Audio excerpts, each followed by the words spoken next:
Good morning అండి. మొదటిసారిగా my hub ఛానల్కి విజిట్ చేసిన వారు సబ్స్క్రైబ్ చేసుకోండి. కావాల్సిన ఇన్ఫర్మేషన్ కోసం కామెంట్లో తెలియపరచండి. అదేవిధంగా వీడియో నచ్చినట్లయితే లైక్ చేయండి అండ్ షేర్ చేయండి ఫ్రెండ్స్.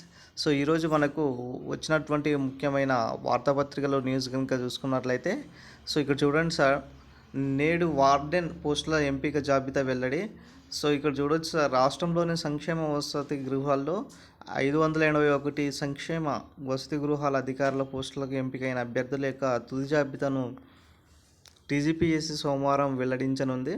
ఈ పోస్టులకు గతేడాదిగా జూన్ 24-29 వరకు కంప్యూటర్ ఆధారిత రాత పరీక్షలు నిర్వహించింది.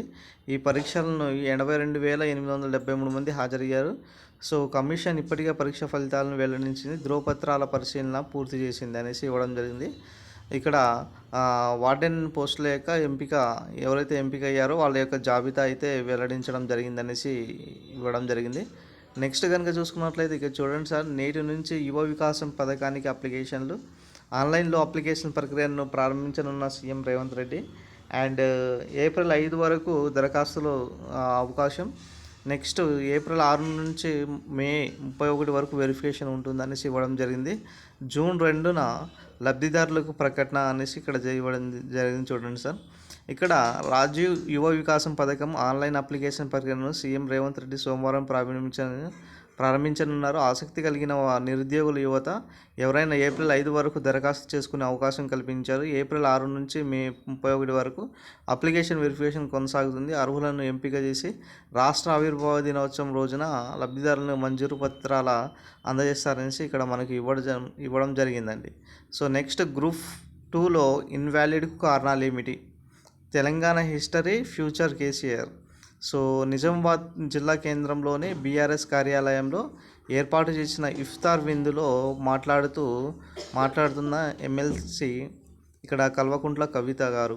సో 13,000 మంది ఫలితాలు ఎందుకు ఇవ్వలేదు, అండ్ గ్రూప్ 1 హాల్ టికెట్లు వేరువేరు ఎందుకు, అండ్ తెలుగు మీడియం వారికి అన్యాయం, వారి అనుమాన నివృత్తిని చేయాలి.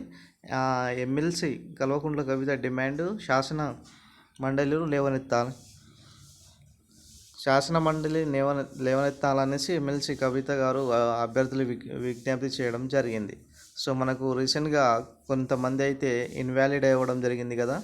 సో వాళ్ళు బబ్లింగ్ కరెక్ట్ దిద్దకపోవడం వల్ల సో వాళ్ళు యొక్క ఇన్వాలిడ్ ప్రాసెస్ జరిగింది కదా, దాని గురించి ఎమ్మెల్సీ కవిత గారు ఇక్కడ మనకు వార్తాపత్రికల్లో చెప్పడం జరుగుతుందని. సో ఇక్కడ గ్రూప్ 1 పరీక్షలు ఫలితాలపై అభ్యర్థులు లేవనెత్తున్న పలు అనుమానాలను రాష్ట్ర ప్రభుత్వం టీజీపీఎస్సీని నివృత్తి చేయాలనేసి BRS MLC Kalvakuntla Kavitha demand చేశారు.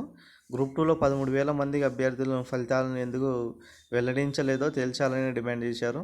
అదేవిధంగా గ్రూప్ 1, గ్రూప్ 2, గ్రూప్ 3 పరీక్షల్లో అవకతవకల ఆరోపణల నేపథ్యంలో రాష్ట్రంలో 11 యూనివర్సిటీలకు చెందిన విద్యార్థుల ప్రతినిధులు ఆదివారం బీఆర్ఎస్ ఎమ్మెల్సీ కవితను కలిశారనేసి ఇక్కడ ఇవ్వడం జరిగిందండి. సో ఓవరాల్గా అయితే మనకు దీని గురించే గ్రూప్ 1, గ్రూప్ 2, గ్రూప్ 3 గురించే అండి. సో ఎనీహౌ మనకు ఈరోజు హాస్టల్ వార్డెన్ సంబంధించినటువంటి జాబితా కూడా రానున్నది. సో దీంతో మనకు ఆల్మోస్ట్ కంప్లీట్ అయినట్టే ప్రాసెస్ అండి. సో అన్నీ జాబ్ నోటిఫికేషన్ అయితే టీజీపీఎస్సీ ప్రకటించింది. 1, 2, 3 ఆల్మోస్ట్ అందరికి వచ్చింది. తర్వాత మనకు 1:3 నిష్పత్తి ఉంటుందండి. ఆ 1:3 నిష్పత్తి అనేది త్వరలో మనకు వితిన్ ఒక 10-15 డేస్లో ప్రకటిస్తారు. లేకపోతే 1:2 కూడా ప్రకటించే అవకాశం ఇక్కడ స్పష్టంగా మనకు కనబడుతుంది. సార్ చూడాలి ఇంకా నెక్స్ట్ ప్రాసెస్ ఏ విధంగా ఉంటుందో అండి. సో థ్యాంక్ యూ అండి. థ్యాంక్ యూ అండి.